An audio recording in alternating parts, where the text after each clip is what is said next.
So, I wrote a book. I mentioned in the first video this year that I had been working on it for a while. Let's talk about it.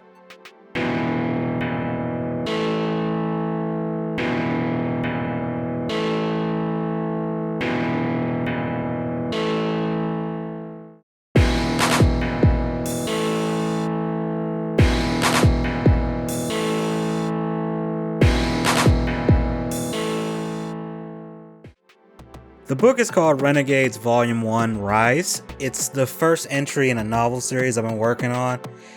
It is a sci-fi fantasy superhero series featuring a mismatched band of characters uniting to protect the homeworld from all sorts of sinister threats. It's a very comic, anime, and manga inspired story, and this is going to be a long series. Expect a pretty wild ride. I mean, this thing's got supervillains, giant robots, cyborgs, ninjas. I'm not kidding, there's a lot of crazy shit that happens in this. Volume 1 serves as the origin story for the characters and introduces you to their planet, which is called Terra, and just what the series has to offer. Since it's an origin story, it's probably going to be longer than more of the later entries in the series, as there's more ground to cover, and I gotta set up everything. I actually planned to reveal it a bit later, but my cover artist, Backtunes, who's awesome by the way, showed it on his Twitter, which probably worked out better since his account is way larger than mine, so it got way more eyes on it than if I had just announced it.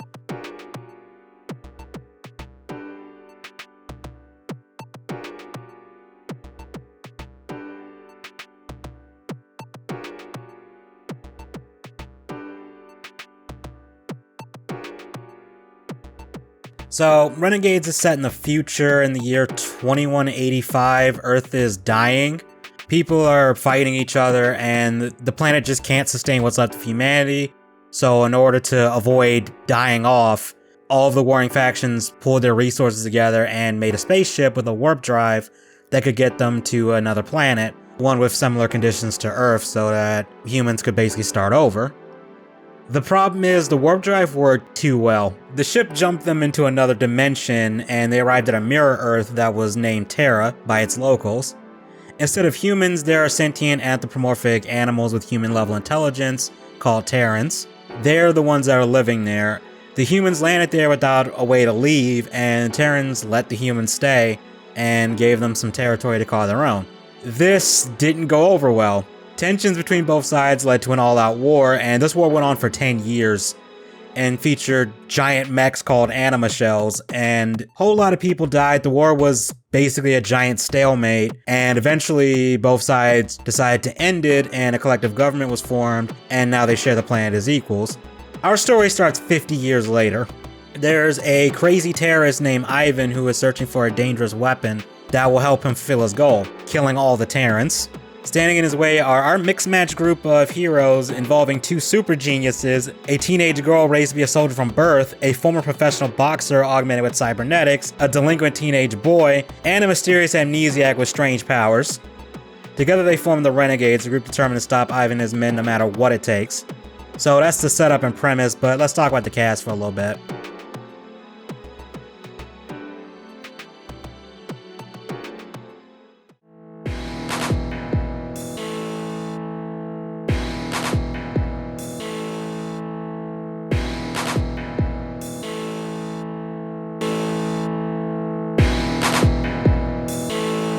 Sierra is a 17-year-old trained by her mother, who is a decorated military officer. Sierra was trained by her mother to be the perfect soldier, or at least as close as you can get. After Ivan kidnapped her father for his nefarious plan, Sierra made it her mission to find Ivan and kill him. Acting as a vigilante, Sierra has hunted Ivan for the past 2 years, and each day she's getting closer and closer to her target. She's blunt, headstrong, and abrasive, but is fiercely devoted to her task, and serves as a team leader and is an expert in firearms.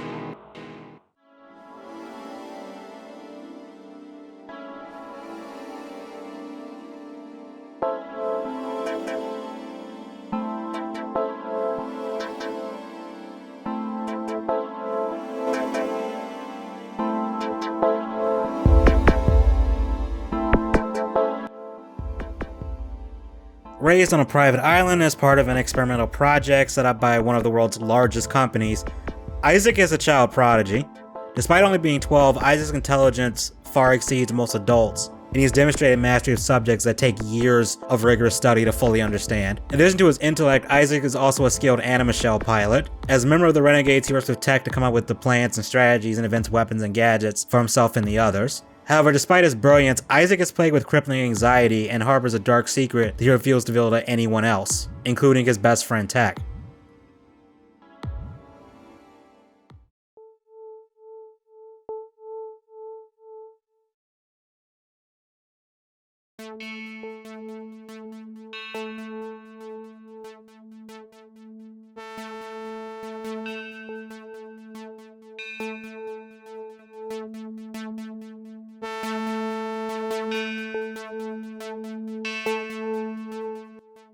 Raised on the same island as Isaac, Tech is also part of the same project. He has an higher than average intelligence, and that was before his augmentations.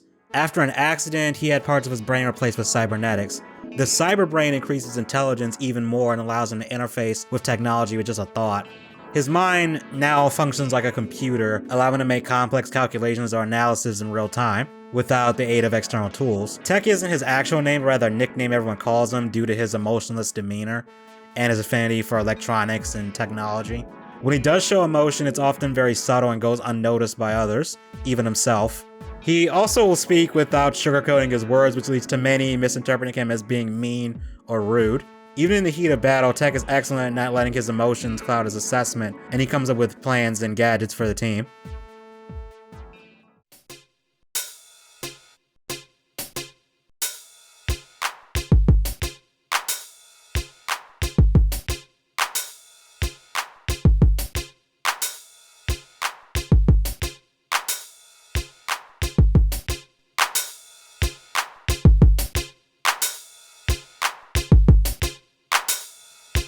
A professional heavyweight boxer, Drake was a rising star. He quickly ascended the ranks and even took on the world champion and won. That is, until an encounter with Ivan's men caused him to lose his arms. Drake was given cybernetics and vows to avenge the death of his manager and adoptive father. Older than the rest of the team, Drake serves as both a muscle and a level head in the room, often mediating conflicts between his teammates. Though generally calm, his temper is not to be underestimated.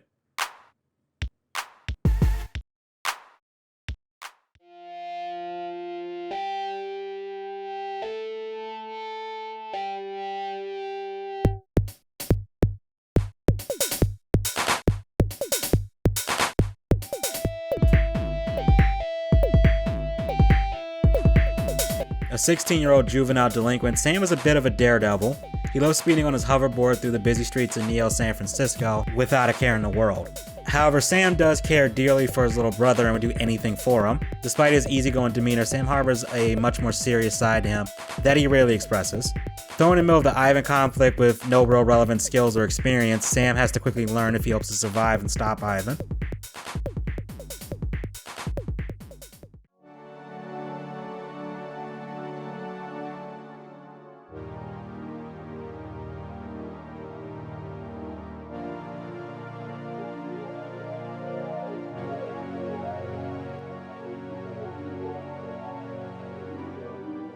Very little is known about Ronan. Ronan is a mere alias given to him. His real name is unknown. He washed up on a beach with no memory of who or what he is. Whatever he is, his abilities far exceed any normal Terran.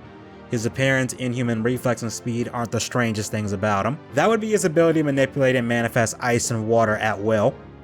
Ronan seems to always have a level head and never takes anything serious. Even in combat, Ronan displays an uncaring, relaxed attitude, even going as far as to toy with his opponents. He would first charge up battle head first, armed with his mysterious sword or a pair of handguns.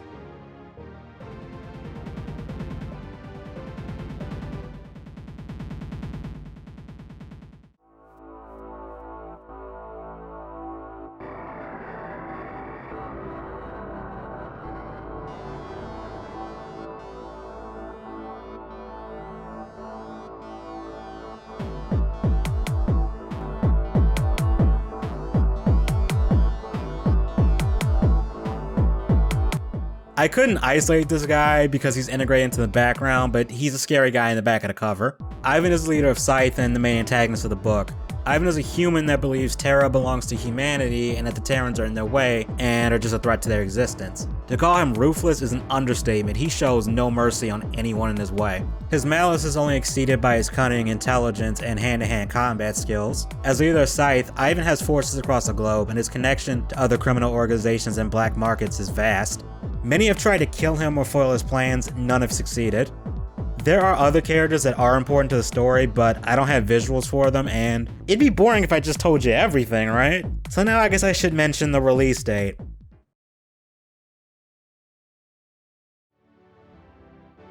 Okay, so originally all the audio for this was recorded a few days after Bags announced it on his Twitter account.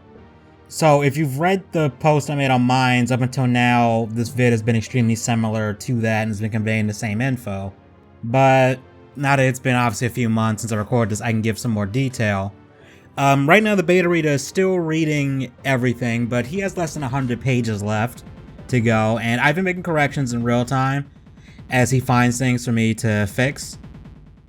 Once he's done, I'm gonna do a final pass just to make sure, that I've caught everything I can catch, and like grammar or anything that just stands out as weird or that I want to change. And then the book will be ready. The release date is still going to be kind of vague.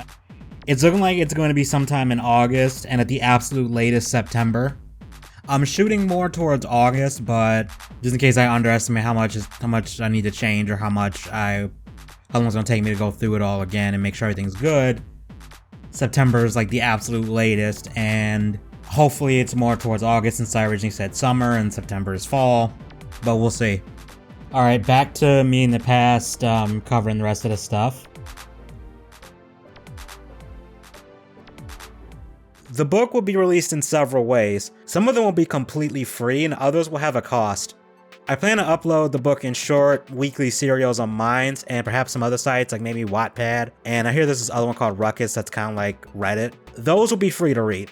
But if you prefer to read Volume 1 as like a typical ebook or paperback if I can set that up, it will also be up on Amazon and any other sites that allow self-publishing. I'll post more updates on that the closer we get to launch, and that will include what the price is if you want to buy it. It is just the main book being released for free in the form of serials. There'll also be shorter side stories that will focus on like different characters and events. I plan to keep these self-contained, but if they do end up tying into the main story, I'll include links to them in like that relevant section, just so it's easy to follow. If you would like more updates outside of me making videos periodically, subscribe to my Minds account. I'll put a link in the description. I'm more active on there now than opposed to Twitter. But you can also follow me on Twitter, as I will post the updates there too. Whenever a new serial is out, I'll make a post across all those platforms, whatever platforms they're on in social media. Each serial will have a link to the previous one, or I might just do a link to like a table of contents page so you can just keep it organized so it's easy to follow. This story was initially a comic book. It started as a dumb, poorly drawn comic me and my old friends used to make when we were kids. And holy shit was it bad. We just took things from cartoons, anime, video games, and comics that we liked and just threw them together. They were pretty awful, but there was something about it that made me come back to it and want to redo it and make it into something actually good, or at least that I think people would be interested in reading. There was just one problem. I can't draw very well. There's just no way in hell at my current level that I could draw what I want at a level that, it'd be good to represent what's in my head and everything. But I can write, so why not just turn it into a book instead? So that's what I decided to do. It's going to be a book series. It's going to be a long book series. I have an outline which I am still modifying, and that thing is large. That's all I'm going to say. I spent a long time writing down ideas from the old comics and my previous attempts to rework it from years prior and just made a giant ass outline and started ironing out the lore for the series and just making things more consistent and easier to follow, I guess. The outline is still being modified as some things have changed when I was writing book 1, but I spent months trying to figure out how to combine all the different elements I wanted to keep. And I'm really excited that we're getting close to finally releasing it, and I can't wait to see how it's received. I'm still geeking out over that cover, and big shout out to Bagtunes. I'm linking to his Twitter below. Go check him out if you want the commissions. He's fantastic. He's really great at what he does. I can't overstate how good this is, and it's just surreal to see the characters drawn by someone who knows what the hell they're doing when it comes to drawing. Now, I do have something you can read right now for free on Minds. It's not related to this. It is a short story called Doll. It's about a kid and a killer doll. Look, I'm not the best at titles. I'll 100% admit that. It's uploaded into parts on Minds. I'll link part 1 below. It has link to the other 3 parts. So it won't be a pain in the ass to track them down if you're interested. So if you want to see something I've written before, go check that out. I'll link my social media below so you can get updates faster too. And when I have a concrete release date, I'll make a video announcing it. Be sure to ask me anything in the comments. I'll do my best to answer them as long as they're not spoilers. And thanks for listening, thanks for watching, and hope to see you in a future video or when I finally got the release date set in stone.